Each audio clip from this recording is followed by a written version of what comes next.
Bien, queridos, esta porción de la palabra, en realidad esta semana la estaba leyendo y luego, unos días después, me puse a leer la lección de Nehemías, que también habla de la oración, bien como lo tomó nuestro hermano Fernando en la reunión de la cena. Pero la realidad es que la oración, como nuestro Dios manda y como Él quiere que la hagamos, es todo un ejercicio espiritual. Como bien nos hablaba Fernando en la reunión anterior, decía, la oración del justo, obrando eficazmente, puede mucho.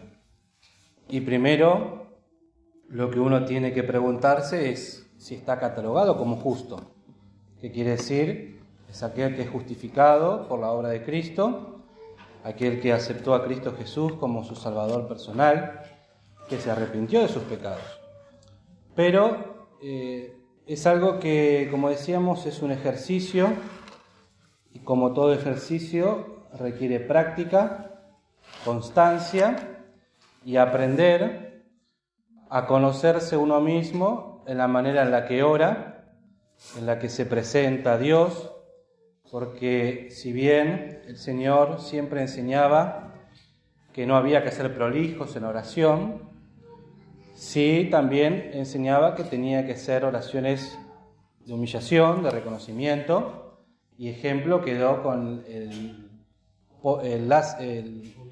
publicano y el fariseo, gracias, el publicano y el fariseo, que el fariseo se paraba, ¿sí? Se ponía de pie, mirando hacia el cielo, levantando sus manos, y daba gracias a Dios por ser lo que era, que no era como este pobre publicano. En cambio, el publicano, postrado, de rodilla, con su cabeza al suelo, le pedía perdón a Dios, sé propicio a mí, pecador. Y esto, ¿por qué lo digo? Porque evidentemente el Señor Jesucristo tenía una manera de orar que quedó registrado en las Escrituras. Algunas de sus oraciones, no todas, pero tenía algo que a los discípulos les llamaba la atención, porque dice en el versículo 1, y aconteció que estando orando en un lugar, como acabó, uno de sus discípulos les dijo, Señor, enséñanos a orar. Vieron en el Señor una forma de orar fuera de lo común, fuera de lo que estaban acostumbrados, y no se nos dice qué oración fue la que elevó al Padre, ni tampoco la oración que ellos escucharon, pero el Señor les enseña una forma que no vamos a entrar punto por punto porque es muy largo, hay un estudio hecho para un campamento justamente de la oración dominical, pero vemos que el Señor les da ciertas pautas que si ustedes lo comparan después en sus casas, no lo vamos a hacer ahora por el tiempo, con la oración de Nehemías que hemos estudiado en el día de hoy, tiene las mismas partes. Primero, el reconocimiento de Dios, que es nuestro Dios, un reconocimiento de aquel Dios y creador de los cielos y de la tierra, el cual su nombre, como dice acá, sea tu nombre santificado. Y obviamente nosotros no podemos santificar a Dios, porque Dios es 3 veces santo. Pero sí lo que podemos hacer es ponernos bajo la poderosa mano de Dios y con su auxilio y su socorro, honrar su nombre y santificarlo, ¿sí? Darle la honra y la gloria y el reconocimiento que Dios tiene para nuestra vida. Y luego dice, ¿no? Venga tu reino, pidiendo que se cumpla justamente el tiempo, que se establezca el orden y el poder y toda su soberanía. Y luego continúa, dice, sea hecha tu voluntad como en el cielo, así en la tierra. Y habla también justamente de aceptar la voluntad de Dios cuando uno ora, pero esa voluntad de Dios muchas veces puede ser que el Señor nos conceda lo que nosotros pedimos, como muchas veces puede ser que no lo conceda. Entonces, cuando nosotros oramos y decimos al Señor, sea hecha tu voluntad, tenemos que orar con esa conciencia de que el Señor puede permitirlo, lo quiere o no lo quiere, o no es el tiempo. Entonces, ¿por qué tomé este pasaje esta semana? Porque corremos el riesgo como hijitos de Dios de hacer de la oración o hacer de la vida cristiana una religión o algo dogmático, un acostumbramiento. ¿Sí? Esto que nosotros hemos leído, ¿cómo es conocido mundialmente? Como el Padre Nuestro, una oración que se enseña en algunas iglesias como parte de una materia, de una vida que uno lo tiene que rezar, y cuando uno va y se confiesa ante una persona, dice, bueno, anda a tu casa, reza 10 Padres Nuestros, hace tal cosa, lo otro, y va y se hace. Pero en sí, esta oración, diciéndola de memoria y por decirla, no tiene ningún efecto. No tiene. Por eso, así como hemos estudiado esta mañana, que hace a la oración y cómo Nehemías oraba y cómo el Señor ahora ora, pensar en nuestra vida de oración, cómo es el tiempo que le dedicamos a la oración, cómo nos presentamos, y como, no sé si lo leyeron todos los maestros o no, pero dice en Primera Juan, capítulo 5, en el versículo 14 y 15, en la página 271 del Nuevo Testamento, dice, y esta es la confianza que tenemos en Él, que si demandáremos alguna cosa conforme a su voluntad, Él nos oye. Y si sabemos que Él nos oye, fíjense, ¿no? Plena confianza y fe, ¿no? En cualquier cosa que demandáremos, pero demandaremos, ¿conforme a qué? Conforme a la voluntad de Dios. ¿Sí? Sabemos que tenemos las peticiones que le hubiéramos demandado. Entonces, la oración no es algo que debe surgir de mi corazón, porque mi corazón es engañoso y perverso, sino que la oración tiene que surgir de un corazón humillado bajo la poderosa mano de Dios y permitiendo que el Espíritu Santo que mora en mi corazón sea el que guíe la oración, porque es el único que puede conocer qué es lo que Dios quiere que demande. Yo no lo puedo saber, pero el Espíritu Santo que mora en mí, que es la tercera persona de la Santísima Trinidad, que es Dios, sabe lo que tengo que demandar y qué es lo que tengo que pedir. Por eso hay otros textos que dicen, ¿no? Busca primero el reino de Dios y su justicia. Eso es lo que Dios quiere que yo demande. Señor, yo quiero buscar tu reino, tu justicia, quiero crecer en la casa del Señor y saber que las demás cosas, cuales sean que tengamos en nuestra vida, han de ser dadas por añadidura. Esta semana escuchaba un audio que me mandó Noemí, no sé, como hace 3 semanas atrás, y vengo un poco demorado con los mensajes, pero decía, ¿no?, este hermano, Dios me pide que yo me fíe de Él de todo mi corazón. ¿Por qué? Porque Él tiene la capacidad de hacerse responsable de las consecuencias que va a traer el que yo me fíe de Él. Por ejemplo, vamos a hacer un ejemplo sencillo. Si yo voy y le pido consejos a Fernando tiene la capacidad de hacerse cargo de las consecuencias que sus consejos me pueden dar. Bueno, ¿la culpa de que mi vida va así es de él? No tenemos esa capacidad. Pero Dios sí. Entonces, si yo aprendo a orar y a demandar como el Señor quiere, ¿y qué es lo que el Señor quiere? Que sea hecha su voluntad en mi vida, en lo que Él quiere, como Él quiere y de la manera que Él lo crea más conveniente. Ahora uno tiene que esperar. En la lección que estudiamos esta mañana decía, ¿no?, que Nehemías esperó 4 meses orando continuamente por este tema y en ningún momento utilizó ninguna influencia que tenía. No habló con la reina, no habló con sus contactos dentro del gobierno, no habló con el rey de otra manera, sino que él esperó.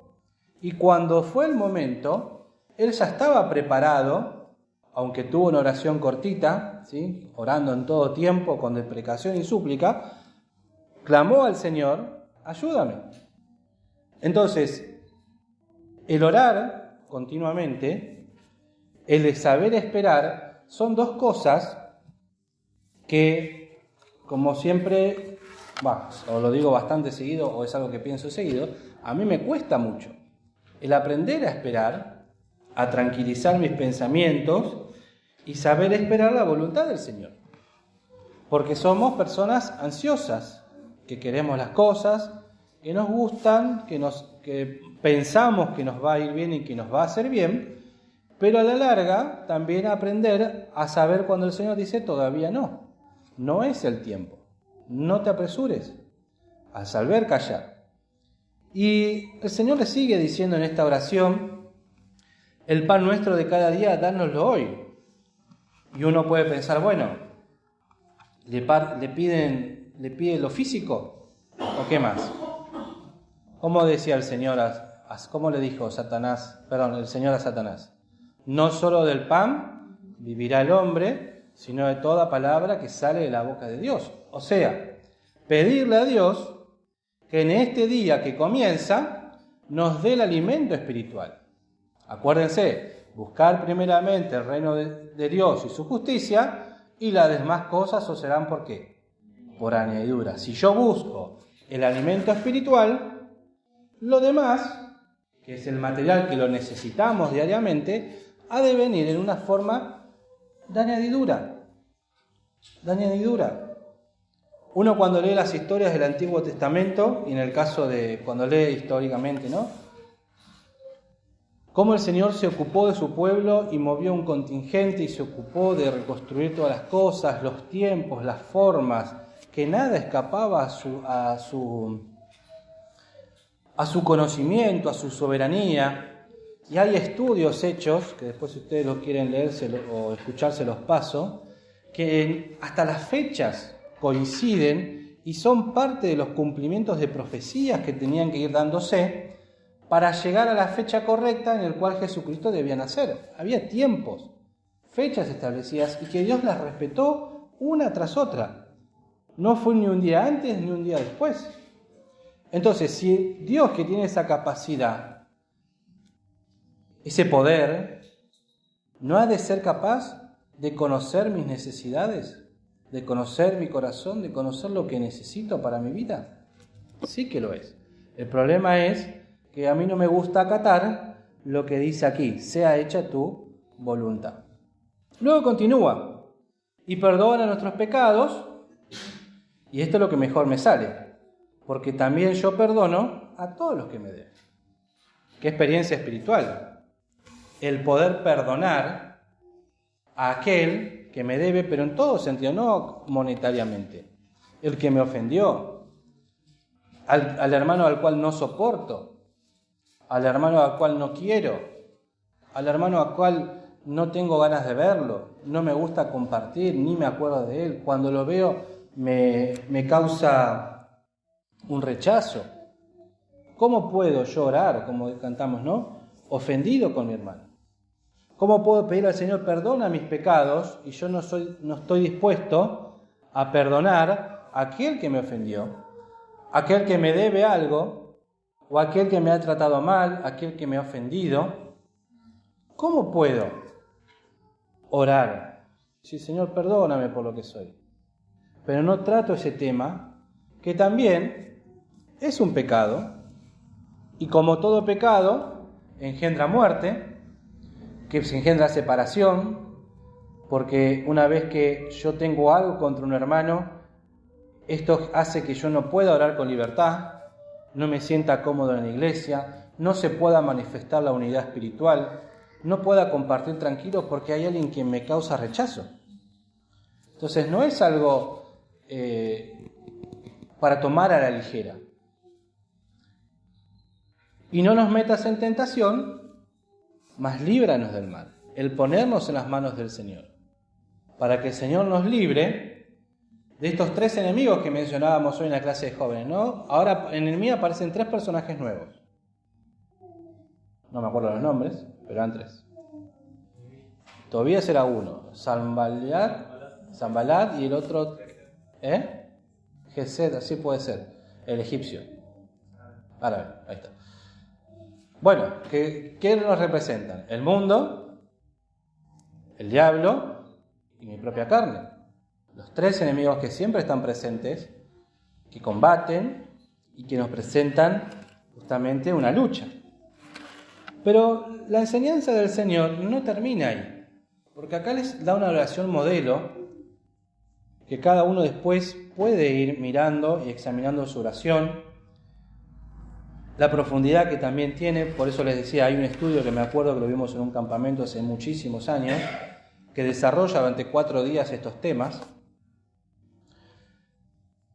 Pero el Señor continúa en el versículo 5 y les dice: díjoles también, ¿quién de vosotros tendrá un amigo e irá a él a medianoche y le dirá: amigo, préstame 3 panes porque un amigo mío ha venido a mí de camino y no tengo qué ponerle delante?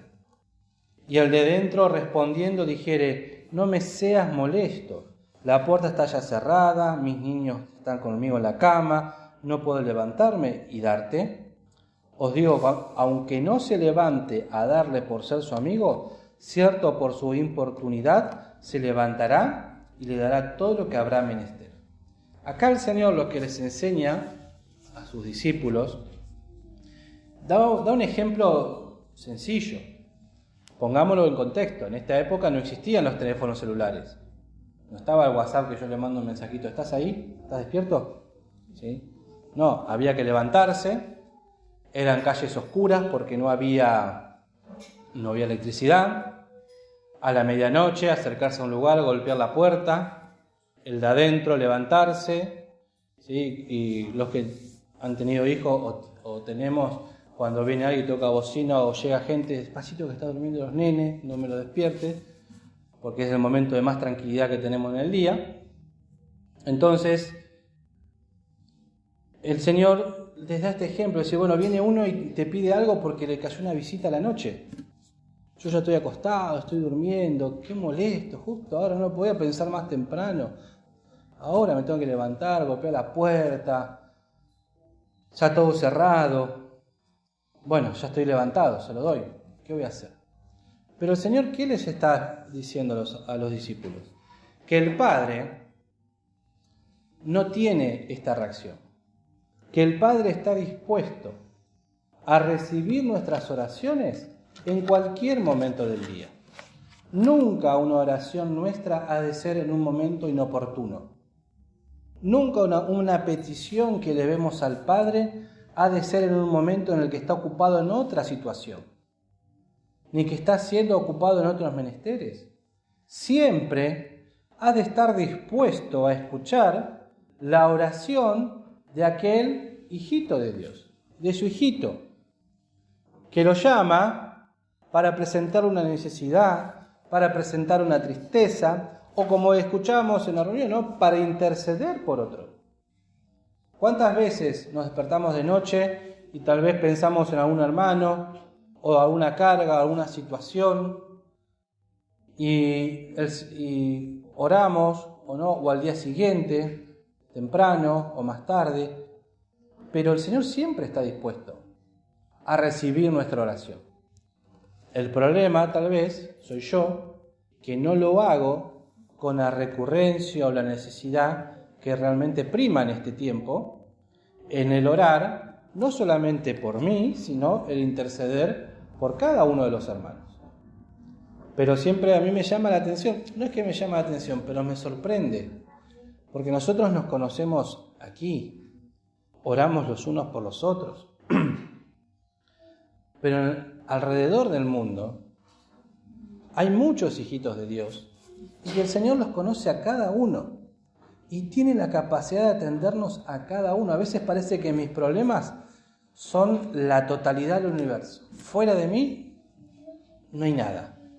Pero el Señor nos conoce, tiene tiempo, nos atiende y tiene la capacidad de atender a todos aquellos que en cualquier momento del día elevan una oración al Padre pidiéndole que sea hecha su voluntad, que les dé la palabra del día, como dice el texto, ¿no? Que nos dé un buen encuentro al tener que predicar la palabra a una persona que conocemos del trabajo, de la facultad, de donde sea. Entonces el Señor siempre está. Entonces les enseña a orar y les explica que el Padre siempre está dispuesto, siempre está atento. Y luego continúa con los últimos versículos que vamos a ver esta noche y dice, y yo os digo, pedid y se os abrirá, dará, buscad y hallaréis, llamad y será abierto.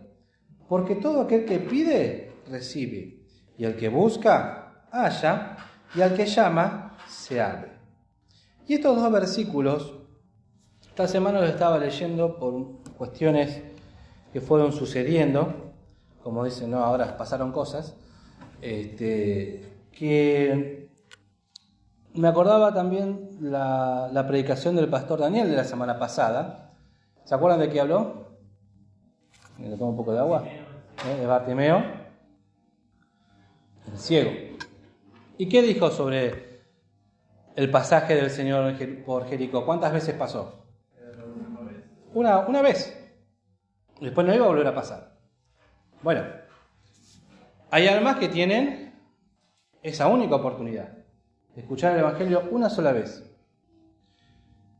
Pero hay otras que tienen la gracia, podemos decir, pero también la de ser de juicio un día, es de escuchar el Evangelio siempre. Y uno de los males, podemos decirlo así, es en aquellas almas que han nacido en un hogar cristiano, que se han criado en la iglesia, pero que no han llegado a la experiencia de salvación. ¿Por qué? Porque así como mencionábamos la primera parte del pasaje, ¿no? La oración dominical, como la denomina acá en letras bastardillas, los que hemos nacido en hogares cristianos, conocemos las formas. Conocemos las formas de orar, conocemos las formas de vestirnos, conocemos las formas de hablar, somos moralmente bien educados, digo moralmente, para marcar la parte moral, educados, y el corazón engañoso y perverso que mora en nosotros nos puede llevar a creer que yo soy un hijo de Dios, pero que realmente no lo soy. Tal vez porque me acuerdo de alguna experiencia vivida hace algunos años, que me tocó el corazón, pero no llego a darme cuenta todavía que estoy engañado por mí mismo. Yo creo que soy convertido, creo que soy salvo, pero aún no he llegado a esa experiencia, lo cual es peligroso, porque esa alma que convivió toda la vida entre nosotros, si no le son abiertos los ojos espirituales, se ha de perder. Y entonces, bajo ese punto de vista, pensaba en este pasaje, dice, bueno, pero ¿cómo un alma se puede dar cuenta que está engañada? De que realmente no es un hijo de Dios. Y es por los frutos. Nosotros, y lastimosamente, cuando alguien engañado en esa situación, que piensa que es un hijo de Dios y no lo es, vive una constante vida, podemos decir, de hipocresía. Porque se muestra de una manera o hace ciertas cosas, pero depende del ambiente donde se mueva, toma otra forma. En el mundo se mueve de una manera, los fines de semana se mueve de otra. Durante la semana conversa de una manera y los domingos conversa de otra. Pero una de las características que tiene estas personas es que nunca dan frutos o no se ven crecimientos espirituales en sus vidas. Es como que siempre que intentan, lo hacen cuando están pasando una necesidad o un agobio muy fuerte, pero pasada la tormenta, vuelven para atrás. Repuntan un tiempo y vuelven a caer. Repuntan de nuevo, pero cada vez que caen, su caída es mayor. Sus pecados son mayores. Y no hay frutos de arrepentimiento. Hay un himno que estaba leyendo, que era el que quería cantar y no sé por qué anoté otra cosa, que es El llorar nos salva. Bueno, no sé por qué anoté 4:17, cualquier cosa, pero bueno, era ese que quería cantar. El llorar nos salva. Porque lloran, hacen todo un acto, podemos decir acting, en su engaño, pero no hay un fruto. No hay realmente uno diga, bueno, esta alma está compungida, se ha convertido, le ha entregado su corazón a Cristo, pero no se ve. No se ve. Y entonces, en la vida espiritual, no avanzan. Siempre se están quedando. Siempre pasa algo que van para atrás. No logran afirmarse, no logran avanzar. Sus conversaciones, cuando uno empieza a hablar, se da cuenta la forma de pensar, la forma de actuar, que no coincide. Podemos engañar un tiempo a la iglesia, a los hermanos. Pero por eso es tan importante también orar por los jóvenes, más aún por aquellos que aún no son bautizados, que tienen el deseo de hacerlo o que piensan que lo tienen que hacer, pero es necesario orar en la iglesia por el discernimiento de espíritu. Si esta persona es realmente convertida, ¿es correcto que se tome el bautismo? Porque como ahí dice, ¿no? La síntesis creo que es, no hay nada peor que le puede pasar a una iglesia que entre los miembros en plena comunión esté ¿qué cosa? Un inconverso, que no está en el Espíritu.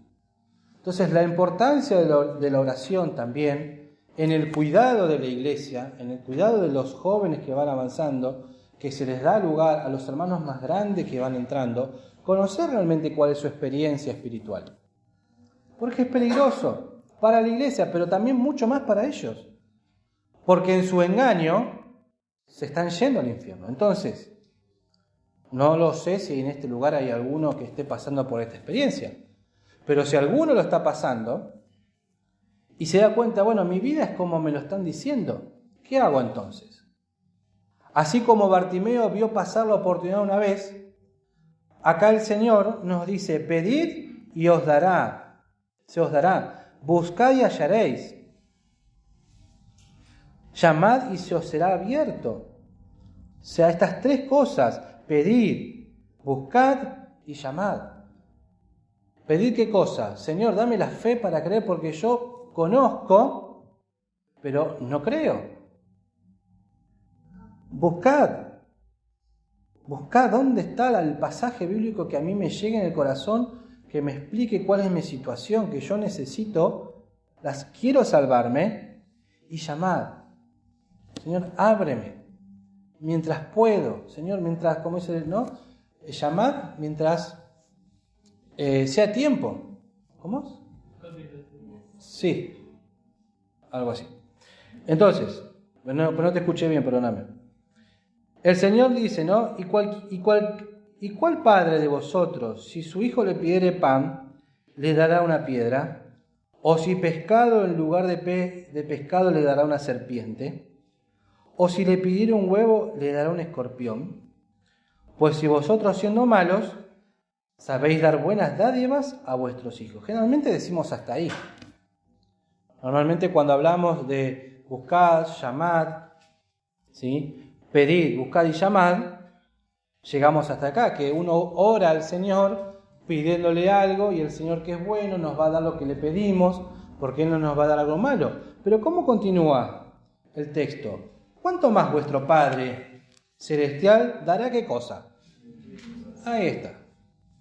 El Espíritu Santo. Y eso es lo que el Señor quiere que busquemos. Al que está cegado en su engaño, que busque, que pida, que llame, que se ocupe de su salvación, que le pida al Padre que le dé el Espíritu Santo, que le dé la fe para creer en la obra de Cristo, para arrepentimiento de sus pecados, para poder ser llamado un hijito de Dios, para salir de ese engaño y poder empezar a tener una vida espiritual acorde a lo que las Sagradas Escrituras establecen, que nos permita ir creciendo, que nos permita ir madurando en la casa del Señor. Entonces, mirar cómo está mi vida espiritual. Realmente hacerse esa pregunta, ¿soy convertido? ¿Cuándo me convertí? ¿Cuándo sentí en mi corazón que nací de nuevo? ¿Cuándo sentí que el Espíritu Santo entró en mi corazón? Bueno, yo creo, ya empezamos mal. Puede ser, ya empezamos mal. Está bien, no nos vamos a acordar una fecha. Pero hay un momento en nuestra vida que queda grabado, en el cual el Señor me salvó, en el cual fui sellado con el Espíritu Santo de la promesa, en el cual el Señor me liberó. Y si no me lo acuerdo, o mis pensamientos son vagos, o lo recuerdo como una emoción, tenga cuidado, porque puede que no sea convertido, que tiene la forma de un creyente, pero la vida del creyente no la está llevando. Lo está haciendo por religión y no lo está haciendo por convicción, por creer, no lo está dejando, como dice la palabra, ¿no? Que es viva y eficaz, que la palabra obre en nuestras vidas. Y si ya somos convertidos, bueno, nos queda a nosotros seguir pidiendo, buscando y llamar, ¿para qué? Para poder tener vidas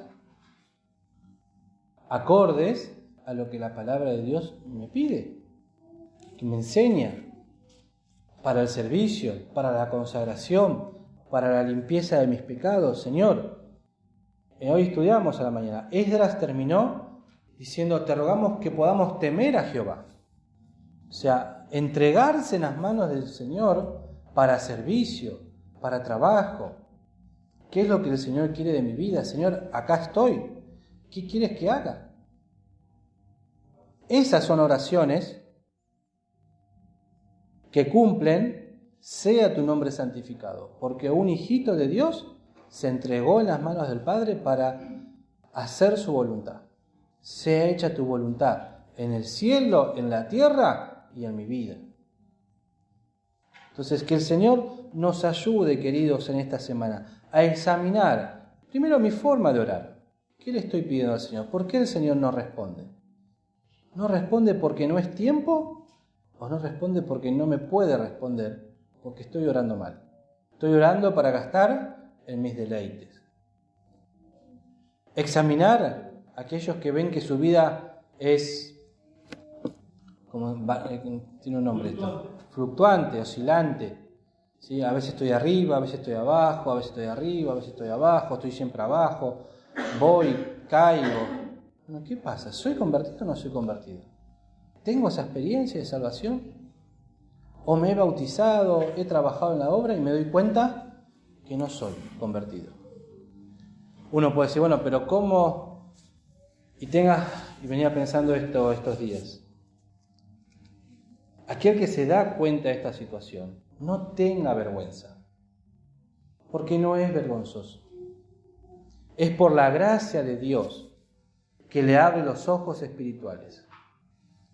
Triste va a ser el día que se cumpla la palabra cuando se acercaba, ¿no? En aquel día me diréis, Señor, Señor, en tu nombre echamos demonios, en tu nombre fui a buscar chicos, en tu nombre canté en el coro, en tu nombre prediqué, en tu nombre llevé el evangelio. Y el Señor me diga, o les diga, apartados de mí, que no os conozco. Qué terrible ese momento. Entonces examinemos nuestra experiencia espiritual, cada uno de nosotros, para que podamos ser ricamente bendecidos en lo personal y como iglesia. Que el Señor nos bendiga, nos ayude, nos asista en esta semana que por la gracia de Dios ha de comenzar.